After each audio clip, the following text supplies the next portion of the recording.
Bonjour et bienvenue dans ce cours express à travers les vidéos. Aujourd'hui, comme promis, je vous avais pris rendez-vous pour monter une coiffure avec une anglaise. Alors pour les dernières vidéos, on avait vu en détail comment monter l'implantation et puis le crâne sur des gabarits.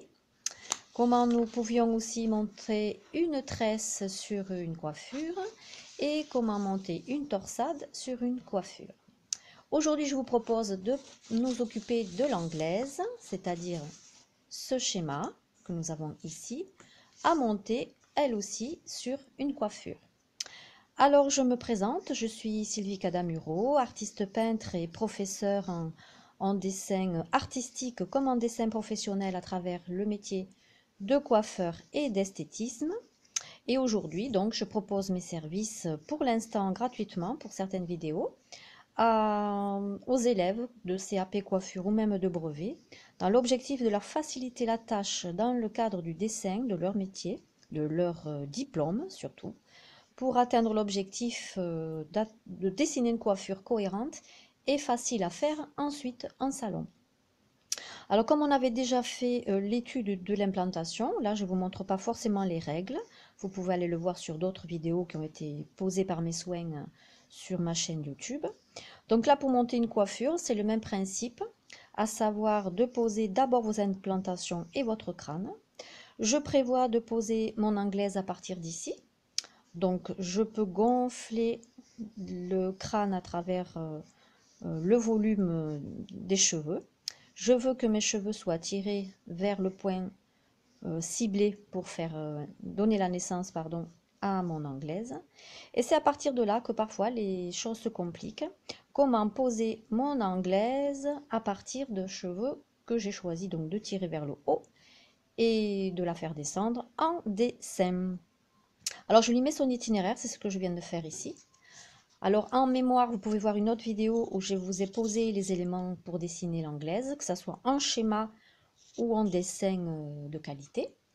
Et vous avez donc ici la petite idée de mettre votre dessin de travers, bon, à l'examen de toute façon ou un exercice, vous pouvez le faire sans problème, et de poser les premiers schémas qui vont vous aider à monter votre anglaise. Donc ce que j'ai ici, je le reconstruis sur mon gabarit, sur le crâne, par étapes. Donc là, j'ai mon rectangle incliné. Je tourne mon dessin, je refais mon rectangle incliné.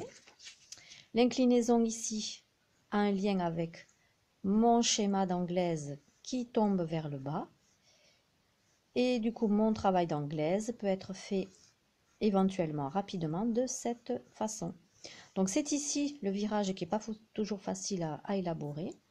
Vous le faites de façon schématique, sans penser de suite à l'esthétisme.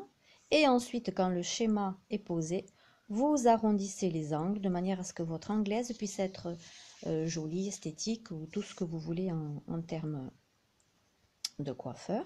Donc là, je refais mon schéma. Et ce travail qui est ici, je le répète, c'est pratiquement du copier-coller pour atteindre l'objectif d'un sujet le plus cohérent possible. Rien ne vous empêche de mettre une attache qui aura un lien avec votre anglaise qui sort ici. Et ensuite, vous pouvez commencer à travailler les arrachés, c'est-à-dire les cheveux, pour élaborer une coiffure où l'anglaise est la vedette de votre sujet. Alors là, cet exercice est d'abord un croquis, facile à travailler pour vous entraîner, parce qu'évidemment, dans le travail d'une anglaise, c'est un peu facile de faire une coiffure en salon de cette façon-là. Les anglaises sont souvent utilisées pour des chignons ou pour d'autres sujets de coiffure plus sophistiqués. Mais quand vous faites des petits exercices réussis, cela vous ouvre la porte à faire de grandes coiffures en dessin à succès. Voilà pour cette vidéo. J'espère qu'elle vous a rendu service. Mettez-la en boucle pour pouvoir l'étudier et puis la pratiquer chez vous régulièrement. Et puis je vous promets d'en faire une autre. Alors là, ce que je peux vous proposer pour la prochaine fois, si vous êtes d'accord, c'est comment faire une coiffure cheveux courts, quelle que soit sa mode, un croquis, en esquisse et puis après un arraché. Voilà, je vous souhaite une bonne journée et à très bientôt. Merci d'avoir écouté.